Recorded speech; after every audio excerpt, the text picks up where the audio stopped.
네, 북한이 장거리 로켓 발사를 강행하겠다 이 의지를 다시 한번 피력했습니다. 인공위성 발사는 주권 국가의 권리라면서 간섭하지 말라고 주장하기도 했습니다. 네, 관계국들은 북한 도발을 용납하지 않겠다는 단호한 입장입니다. 정영태 통일연구원 박사 모시고 자세히 나눠보겠습니다.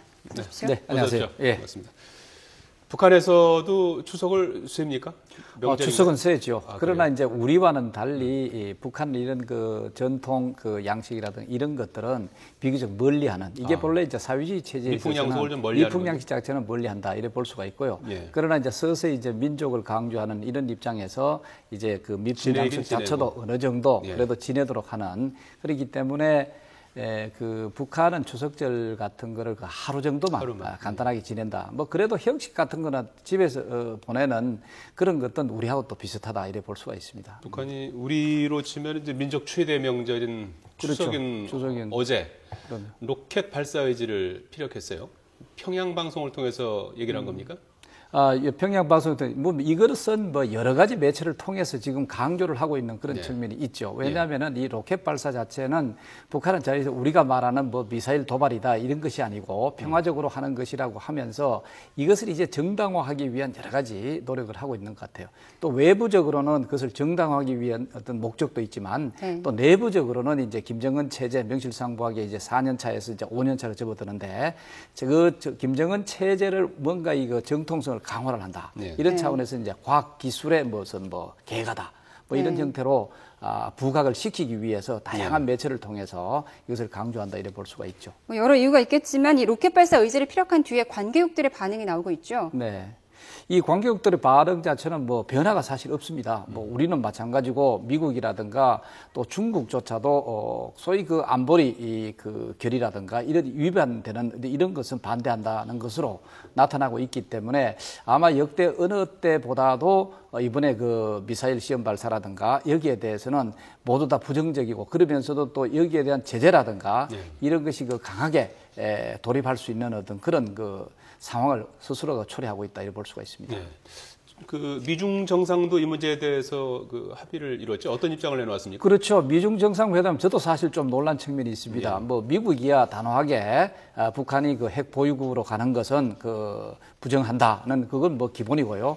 그러나 이제 중국의 입장입니다. 중국의 입장 경우는 물론 이제 북한이 미사일 시험 발사를 뭐 3차례 여러 차례 이제 거쳤다고 볼 수가 있고 그것을 그때마다 유엔 안보리에 물론 이제 그 제재라든가 여기에 또 결의안이라든가 참여를 하긴 했습니다. 그러나 상당히 미온적인 그런 그 입장을 견제해 왔다고 한다면은 이번 경우는 아주 공식적으로 북한이 유엔 안보리의 결의안을 위배하는 일체의 행동에 대해서 그 부정한다 이런 식으로 사실 돼 있거든요.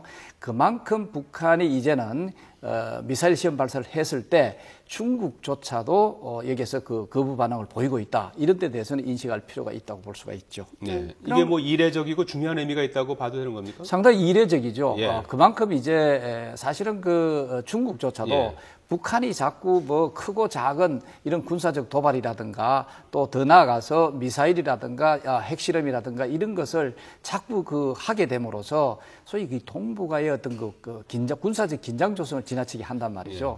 이것은 중국이 사실 안정적으로 경제 발전을 일으켜 나가려고 하는 이 주변의 어떤 그런 환경 조성 이거하고 완전히 그 배치되는 상황이라고 볼 수가 있습니다. 그렇기 때문에 북한이 이러한 군사적 긴장 조성을 하는 것도 상당히 그 거부하는 그런 입장과 동시에 이것을 이제 보다 더 심화시키는 하나의 그 방법으로서 미사일 시험 발사를 한다든가 여기에 대해서도 강한 부정의 태도를 보이고 있다 이래 볼 수가 있죠. 네. 그런가 하면 박근혜 대통령도 유엔 방문을 앞두고 이제 미국 언론과 인터뷰를 하면서 이제 북한에 대해서 언급을 했잖아요. 그 부분 좀 설명해 주시죠. 북한에 대해서는 구체적으로 미사일 시험 발사라든가 앞으로 핵실험이라든가 이런 것을 말하지 않더라도 뭐냐면은 북한이 앞으로 그 군사적 도발이라든가 이것을 용인하지 않겠다. 하고 하는 그런 측면이 사실 있고요.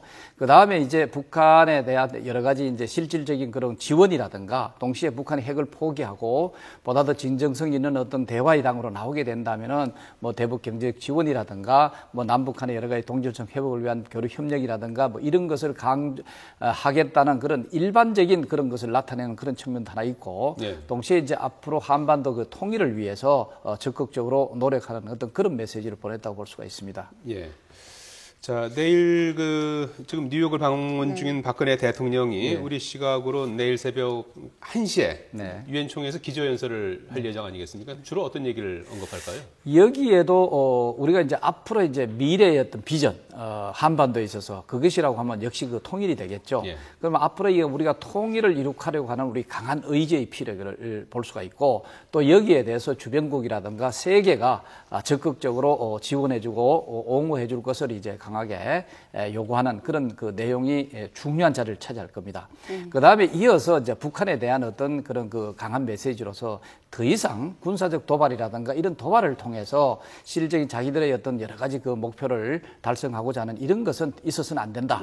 만약에 이게 있었을 경우에는 주변국들뿐만 아니고 우리 대한민국도 마찬가지로 여기에서 적극적으로 대응할 수밖에 없다라고 하는 그런 그 강한 메시지를 보낼 가능성이 있죠. 네, 우리가 북한의 동향에 긴장하고 있는 이유 중에 하나가 이제 다음 달 10일 노동당 창건 70주년 때문 아니겠습니까? 아무래도 미사일 발사를 예고하고 있기 때문에 이번에도 강한 경고가 예상되고 있는 거죠. 그렇죠. 지금 이제 북한이 이제 지금 미사일 시험 발사를 준비를 하고 있으면서도 이것은 미사일이 아니다. 군사용이 아니다. 어디까지나 자기들이 그 과학 기술의 발전을 나타낼 수 있는 실질적인 그 소위 그 로켓, 소위 위성 발사라고 얘기를 하고 있습니다. 그 위성 발사라고 하는 자기들은 뭐 기상 관측을 위한 여러 가지 정보 자료라든가 이런 것을 만들기 위한 그런 것을 하는 것이지 결코 군사적인 것이 아니다 하고 하는 것을 이제 가서 시위를 한단 말이죠. 그럼 왜 당창건 기념일 70주년 기념일 이전에 하느냐? 이거는 바로 군사적인 그것을 또 시사하는 그런 측면도 하나 있고 소위 그 성군 정치라고 하는 그것을 뒷받침하는 하나 그게 군사적 수단이 되겠죠. 그것과 동시에 소위 김정은 체제 들어와서 강하게 또 강조한 것이 이것입니다. 과학기술 정책을 통해 발전을 통해서 경제 발전을 이룩한다. 이것을 이제 상당히 강하게 시사한 바가 있습니다. 이것을 뒷받침해 주는 게 또 뭐냐? 바로 이게 이제 위성 발사라고 볼 수가 있죠. 뭐 이렇게 하기 때문에 이 위성 발사에 대한 준비를 상당히 그 철저하게 그리고 또 계획적으로 해 나가고 있지 않느냐 이래 볼 수가 있습니다. 북한도 10월 1일에 유엔 총회에서 연설을 한다고 그래요. 남북 간에도 상당히 그 치열한 외교전이 펼쳐진다고 봐야 되는 거죠. 그렇죠. 지금 뭐 이미 유엔에서도 그리고 또 이 이외의 여러 가지 국제 정치적인 어떤 속에서 사실 그 남북한의 어떤 그런 그 외교 경쟁이 이루어지고 있다고 볼 수가 있습니다. 뭐 그런 외교적인 경쟁이라기보다는 특히 이제 북한 경우는 이제는 대외적으로 뭔가 나가서 자기들 것을 이제 정당화시킬 수 있는 그런 노력을 사실 많이 해야 되거든요. 그런데 이번 경우도 소위 이제 유엔에서 북한의 외무상이 발언을 하게 된다면은 아마 미사일 시험 발사 여기에 대해서도 분명히 얘기를 할 겁니다. 그렇군요. 이것은 미사일이 아니라 자기들은 평화적 이용을 그 위성 발사다. 뭐 이런 식이고 그 다음에 이제 핵실험 이런 문제에 있어서도 이것을 핵실험을 하게 된다면은 지속적으로 미국이 그 북한을 자꾸 이제 군사적으로 공격을 할 그런 태세를 갖추고 압박을 하기 때문에 할 수밖에 없는데 그러나 앞으로 미국의 태도가 달라진다면 핵실험은 안 할 수도 있다. 하고 하는 그런 그 조건부적인 그런 그 의사를 밝힐 가능성 뭐 이런 것은 여전히 있습니다. 네, 그 유엔 총회 연설 후에 또 다른 반응들이 나오겠지만 어쨌든 지금 현재 북한에 대한 국제사회 압박이 계속되고 있고요. 무엇보다 앞서 말씀하신 대로 중국의 입장도 좀 단호해졌고요. 이런 경우에 이 국제사회 압박이 북한을 억압하는데 효과가 있을까요? 아니면 역효과를 예상할 수 있을까요? 그런데 이제 압박 자체는 북한을 내부적으로 상당한 충격으로 와닿고 있는 건 사실입니다. 그럼에도 불구하고 뭘 잘 아시다시피 북한은 수령 체제다. 이 체제의 어떤 그런 그 정통성이라든가 그 공고성을 유지하기 위해서는 좀 압박이 있더라도 무리해서라도 그 목적을 위해서는 뭔가 관철해 나가는 그런 이중적인 모습을 보인다고 볼 수가 있죠. 그러나 이제 지속적으로 중국이 적극적으로 압박을 가하는데 동참을 하고 또 미국이 보다 더 큰 어떤 제재라든가 여기에 또 나서게 되고 뭐 이렇게 된다면은 북한은 결국 이러한 제재에 두 손을 들 수밖에 없는 그런 상황도 올 가능성이 있다 이래 볼 수가 있습니다. 네, 당장 이제 눈여겨봐야 될 대목이 북한의 이제 미사일 발사 여부인데요. 예. 최근에 서방 언론을 초청해서 이제 미사일 발사 관제소 자신들 주장으로는 이제 위성 관제소라는 것을 이제 예. 공개했다고 합니다. 그런 거 봐서는 이제 뭐 미사일 발사가 이제 임박한 게 아니냐 하는 그 예상이 가능하고요. 오늘 아사히 신문 보도는 이 동창리 미사일 발사장에서 기체의 존재가 아직까지 확인되지 않았고 네. 또 선박 항해 금지 구역도 설정되지 않았다. 그래서 이 미사일 발사가 이제 상당히 지연되는 게 아니냐 이런 그 전망도 나왔거든요. 어떻게 보십니까? 예, 그 정치적 목적이라든가 그런 의도 차원에 있어서는 당창근 10월 10일 예. 그 기념일에 이전에 할 가능성은 상당히 그 높다고 봐야 되는데 예. 그러나 이제 미사일 시험 발사라고 한다는 것은 여러 가지 그 기상 조건이라든가 아니면 이제 이 준비 상황이라든가 여기에 따라서 상당히 그 유동적이라고 사실 볼 수가 있습니다. 뭐 지금으로 봤을 때는 사실은 10월 10일 이전에 하기에는 조금 그 늦춰지는 감이 있다 이래 볼 수가 사실 있습니다. 그렇기 때문에 앞으로 한 하루 이틀이라든가 이런 것을 좀 더 기다려 봐야 10월 10일 이전에 할 것인가 말 것인가 하는 것이 포착될 가능성이 있다 이래 볼 수가 있죠. 전례 비춰보면은 사전에 포착이 됐습니까? 아니면 발사 직후에 알게 됐습니까? 전례 비추면은 좀 움직임이 좀 더 부산한 측면이 사실 있죠. 예. 왜냐하면은 지금쯤 되면은 서서히 그 발사체 주변에 뭐 그 가림막을 하기 위한 준비를 한다든가 여러 가지 또 그 앞으로 이제 그 유류 자체를 그 또 공급하는 이런 어떤 차량의 움직임이라든가 이런 것들이 어느 정도 노출이 사실 되기는 합니다만은 지금으로 봐서는 좀 상당히 미온적으로 나타나고 있다 이래 볼 수가 있죠. 네, 이런 북한의 움직임에 이렇게 노심초사하고 있는 분들이 계시잖아요. 이산 가족 분들. 네, 이제 만약에 북한이 미사일 발사를 감행한다면 다음 달로 예정돼 있지 않습니까? 네. 이산가족 상봉 행사 어떻게 되는 걸까요? 이산가족 상봉 행사는 저는 그 10월 개최될 20일 가능성이 크다고 봅니다. 왜냐하면은 북한은 북한으로서 사실 그 이산가족 상봉 행사라는 나름대로 그 정치적 미끼라고 할까요? 이것을 던져놓고 그것을 위해서 우리한테 요구하는 것도 있고 하니까 그 다음에 우리 입장에서는 사실 이산가족 상봉 행사는 이런 정치적이라든가 군사적인 이러한 행위들이라든가 상황에 관계없이 지속돼야 된다고 하는 것이 또 정부의 입장입니다.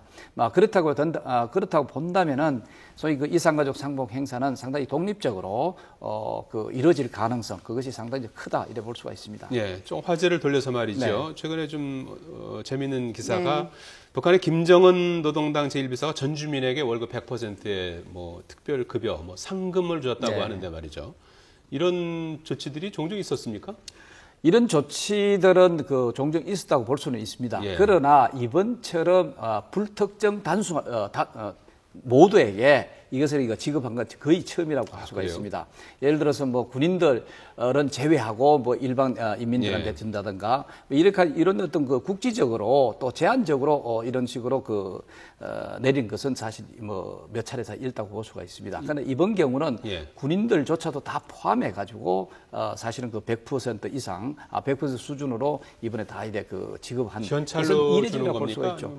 뭐 현찰로 일단 준다고 봐야 되겠죠. 현찰이죠. 그런데 이게 이제 100% 준다고 해가지고 우리 말로 100%지 북한의 그 주민들의 임금이라는 것이 거의 그 유명무실합니다. 네. 어느 정도 수준인가요? 뭐 예를 들면 이렇게 되겠죠. 북한이 그 임금이 뭐 한 1,600에서 한 6,000원 정도라고 얘기를 하는데 이것을 우리가 따져본다면은 뭐 실질적으로 그걸 액면 우리와 같은 그런 달러 수준으로 한다면 한 10달러 정도 된다고 보는데 그러나 북한의 그 지금의 그 인플레 이런 게 봤을 때는 거의 1달러 수준밖에 되지 않습니다. 뭐 이렇게 본다면은 사실은 살 1kg도 사기가 어려운 그런 상황이라고 볼 수가 있죠. 그렇기 때문에 이 자체는 구매력이 그렇게 약하기 때문에 뭐 크게 북한 주민들을 움직이는 감동시키는 것은 되지는 못할 것으로 보입니다만은 그러나 어떻든 김정은 들어와서 이런 전 국민들한테 전 인민들한테 이것을 제공한다는 그런 명분으로서는 뭐 나름대로 그 효과를 본다고 볼 수가 있겠죠. 예. 자, 통일연구원의 정영태 박사였습니다. 잘 들었습니다. 네, 감사합니다.